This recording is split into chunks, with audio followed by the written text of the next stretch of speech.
മഹാന്മാരായ ഔലിയാക്കന്മാർ, ആ ഔലിയാക്കന്മാര് സ്ഥിരമായി ചൊല്ലുന്ന ഒരുപാട് വെറുതുകളുണ്ട്. അവർ സ്ഥിരമായി അത് മുടക്കാതെ അവരിങ്ങനെ ചൊല്ലിക്കൊണ്ടിരിക്കും.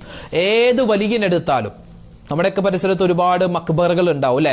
ആ മക്ബറകളിൽ അടക്കം ചെയ്യപ്പെട്ടിട്ടുള്ള മഹാന്മാരായ അള്ളാഹുവിന്റെ ഔലിയാക്കൾ, മഹത്തുക്കൾ, അവരുടെയൊക്കെ ജീവിതം എടുത്തു നോക്കിയാൽ എപ്പോഴും എന്തെങ്കിലും ദിക്റുകൾ ഇങ്ങനെ പറഞ്ഞുകൊണ്ടിരിക്കും.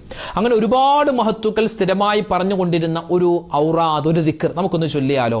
അള്ളാഹു താല അതിന്റെ ബറക്കത്ത് കൊണ്ട് നമുക്ക് എല്ലാവർക്കും ഖൈറും ബറക്കത്തും തരട്ടെ. ഇത് അള്ളാഹുവിന്റെ ചില വിശേഷണങ്ങളാണ്, ഇസ്മുകളാണ് ഈ ഒരു ഔറാദിൽ ആ മഹത്തുക്കൾ പറഞ്ഞുകൊണ്ടിരുന്നത്. നമുക്കൊന്ന് പറയാം.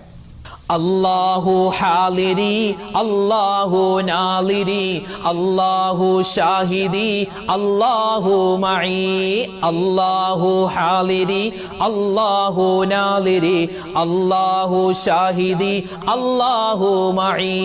അല്ലാഹു ഹാലിരി, അല്ലാഹു